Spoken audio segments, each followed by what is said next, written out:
Ang tema tingali sa atong pamalandong karon kanibang pagpili sa Ginoo nato or plano sa Ginoo alang kanato sugod pagyud sa tiyan sa atong inahan.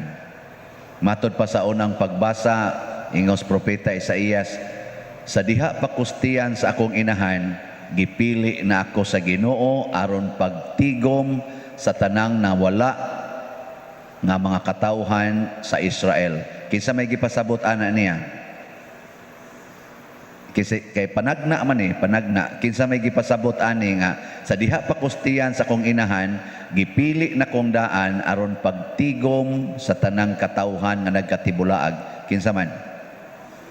Si Jesus. Sumoto iyang gitigom ang tanang katawhan, nya tanan man katawhan di naapil niyag tigom ang mga buangon. Og didto naabot si Judas. Ana nya nahibaw ba si Jesus nga kawatan si Judas, guwat sinanggo, bakakon? Nahibaw siya wa? Nganong iya man tong gihimong tigkupot sa ilang kwarta, nakawatan man tong dako. Ha? Kamo din na ay mga negosyo, kinsay gihimuon ninyong cashier, kanang kawatan o kanang buotan? O, di mo liwat ni Kristo. So sa ato pa di ay, si Kristo aron matigom niya ang tanang katawhan nga nagkatibulaag, iyang gihigugma ang buotan o ang mga buangon. Ambot sa iyang 12 ka apostoles, doon na ba kay mapili ato nga buotan? Sa inyong paminaw na? Kinsa man? Si San Pedro? Nga miingon, anda man kung magpakamatay para ni mo, Lord. Naging na din Kristo. Ha? Andam gyud ka? Di pa gani mo tuktugaok ang manok ugmas kadlawon. Kay gabiim nila giistoryaanes, katapusang panihapon. Di pa mo tuktugaok ang manok karong kadlawon, ilimod na ko nimos katulo. Huwag nahitabo yun. Ana. Kani karong nanimba din na kay mapili ani. Nay mapili ani ka? Apil na ning nagwali? Sa inyong paminaw? Oh, why siguro Ambot ka nang naminaw na toros mga online na tong misa, naabasag kay mapili nila. Kisa may pinili, kana bang andam sad mo tigom sa nagkatibulaag nga katawhan?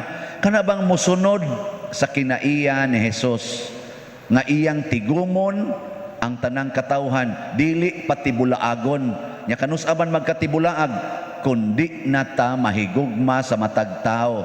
Ato nang butangan og mga titulo, kawatan ni way labot, bakako ni way labot, hingabitay ni buwagana, ananaa kaning ni sugarol ayaw na, kani palahubog ayaw na, siya kani sige manig misa okay na, siya gipamabdusan man imong pag-umangkon siya animal na. Oh, ana ba kanili minister ni okay ni kusog man mo taya sa swertres siya awa na taktaka na ana. Kani lektor ni kani buotan ni sa kusog man libak sa ako ana. Amot kasi mapili ka nato ron. Unsa may gusto ni Kristo nga ang mga buangon, generally speaking, the entire humanity, mga buangon, mga makasasala, mga bakakon, mga hadlukan, mga ambisyoso, nga unta makonverter. Makonvert ba?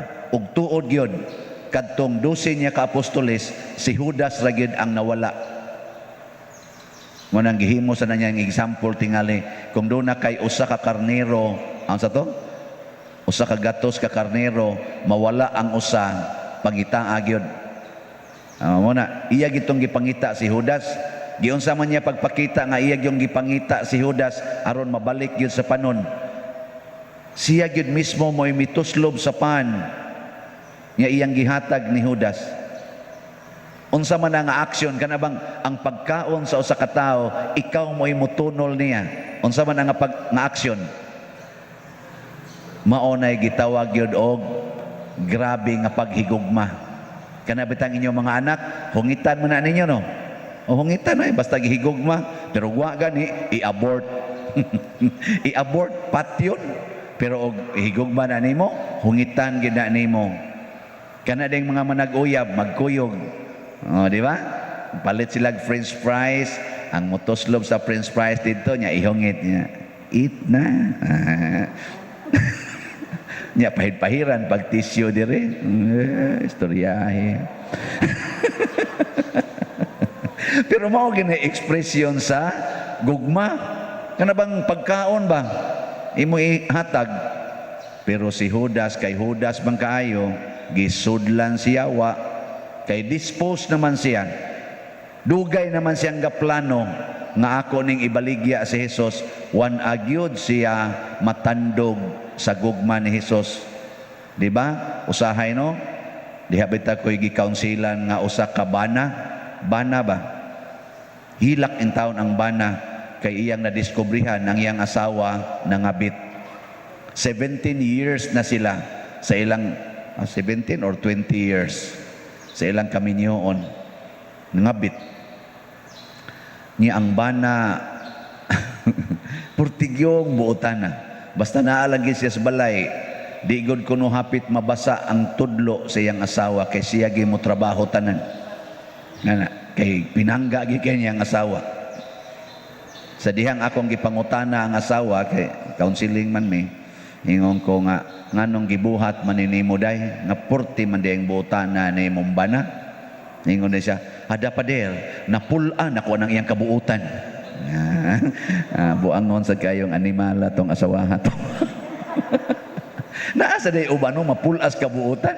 Mao sa tingin tos Judas, napulan sa kabuutan ni Jesus ngadto niya, nangita og yawa-yawa.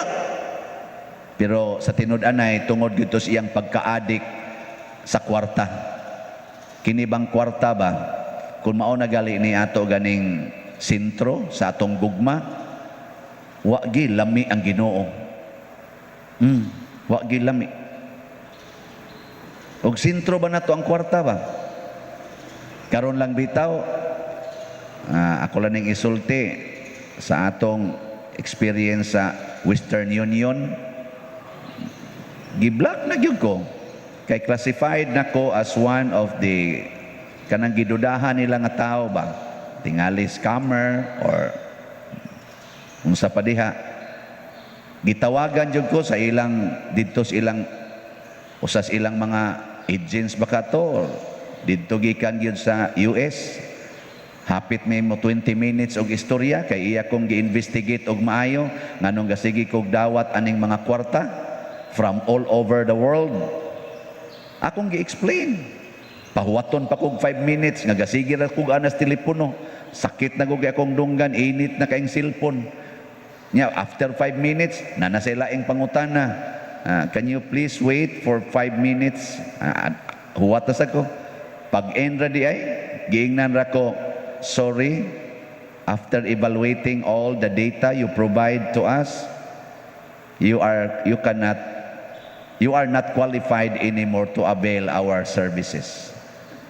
Gibutangan pa jud kog message, you are not qualified. Sorry, you are not qualified to avail anymore our services. Kana bang mo claim kog kwarta? Cassius Western Union.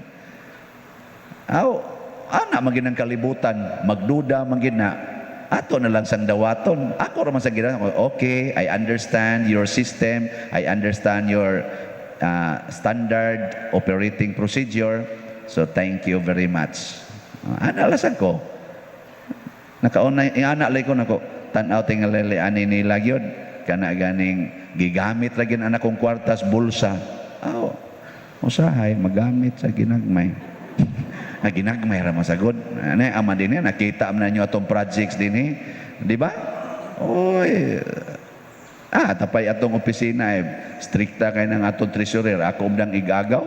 Sus, pangitaan gyud ko, pader asa resibo ani. Nako ngano man sa masuko ang atong kuano finance officer.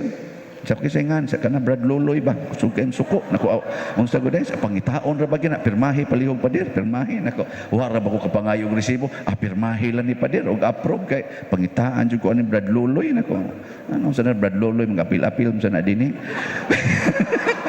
Pero pasalamat kay taning atong finance kuan committee hasta sa atong auditor ilagi ng audito ng atong gipang transact dinhi paglaban nga kita mahimong mahigugmaon sa parokya dili sa kwarta. Og salamat sa ato mga benefactors, donors, sponsors unsa may title ninyo nga nanghatag dinhi all over the world. Nga magsigi pa ganing ingon, Father ayaw gyud kog isulti ha, ayaw lang gyud isulti Father. Kay mauwaw ko. Nakasabot nga naa ta dinhi naghimo ani. Salamat. Mao na ni sila ang mga nakonverter. Kana bang kamao na kang musalig sa tao, dili na kang magsigig ihap sa kwarta, unya magsigi na kag tan-aw sa value sa kwarta, dili na sa value sa tao. Mao naman ay lisod kaayo. Mao na gibuhat ni Kristo, gihurot ni Judas og gasto ilang kwarta, kawat-kawaton pa niya, pasangi lang niya nga gihatag sa mga kabos kuno. Nya nahurot ilang kwarta, gibaligya na ginoon si Jesus. Si Jesus na iyang gibaligya, nahalin ra ba? Manindog na ta.